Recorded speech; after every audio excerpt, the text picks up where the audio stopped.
राधे राधे जी। राधा की दीवानी भक्तों के चैनल पर सभी का स्वागत है। दोस्तों आज हम बात करने वाले हैं धनतेरस के बारे में।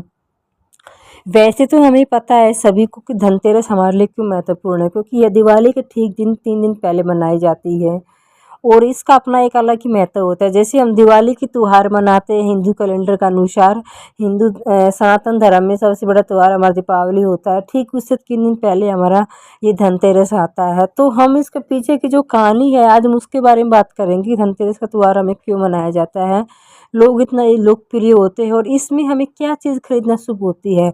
तो चलिए आज बात करते हैं धनतेरस के बारे में। दोस्तों कहते हैं कि धनतेरस भगवान धन्वंतरि की पूजा की जाती है, क्योंकि इस दिन भगवान धन्वंतरि का जन्म हुआ था। धनतरी मतलब धन और तेरस के दिन हुआ था, यानी कि हिंदू कैलेंडर में 13 तिथि आती है ना। जैसे अमावस्या से पहले 14 आती है, फिर 13 आती है, तो वो 13 तिथि होती है। उसके अनुसार धनतेरस के नाम से जाना जाता है। इस दिन भगवान धन्वंतरि के साथ साथ में भगवान कुबेर और माता लक्ष्मी की पूजा भी की जाती है। दोस्तों धनतेरस वैसे तो अपनी अपनी अलग अलग तिथि होती है कि क्या खरीदना में शुभ होता है क्या नहीं होता है, लेकिन कहते हैं कि समुद्र मंथन के अनुसार भगवान धनतेरस अमृत का जो कलश होता है वह लेकर प्रकट हुए थे। इसी वजह से धनतेरस हमारे जीवन का सुख आरोग्य दीर्घायु कामना की जाती है।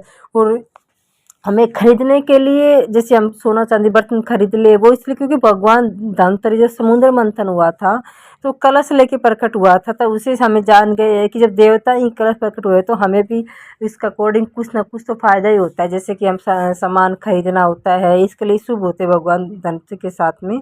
लेकिन भारत सरकार ने इसको राष्ट्रीय आयुर्वेदिक दिवस के रूप में मनाने का फैसला लिया है। सबसे अच्छी बात दोस्तों यही है कि हमारे लिए। तो दोस्तों चलो हम बात करते हैं कि धनतेरस को क्या चीज़ खरीदना शुभ होता है। दोस्तों सबसे पहले धनिया और झाड़ू। जैसे अगर आप घर में हरा धनिया खरीद के लाओ, झाड़ू लाओ, क्योंकि झाड़ू माँ लक्ष्मी का प्रतीक होता है और हरा धनिया हरियाली का प्रतीक होता है, जीवन समृद्धि लाने के लिए प्रतीक होता है। उसके बाद दोस्तों हमारा आता है लक्ष्मी चरण पादिका, यानी कि दोस्तों अगर लक्ष्मी माता के चरण होते हैं वो खरीद के लाओ तो शुभ होता है।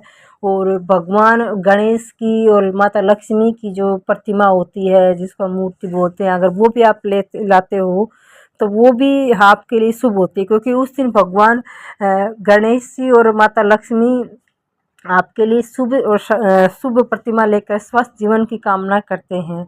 सिंदूर।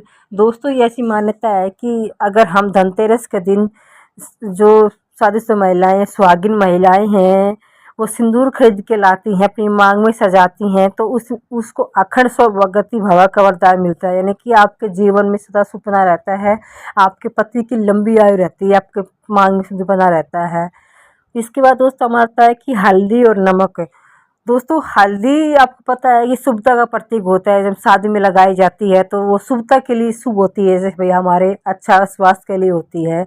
उसके बाद दोस्तों आता है नमक।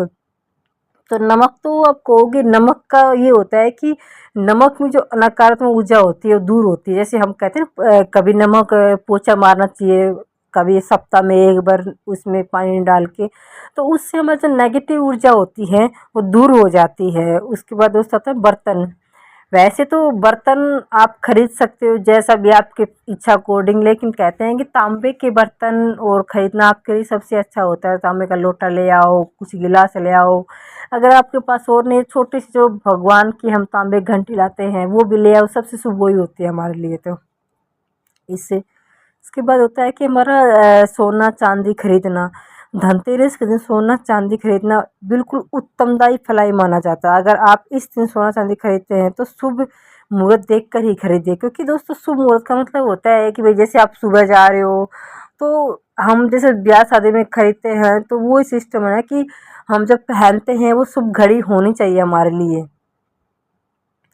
तो दोस्तों ये था हमारा धनतेरस का।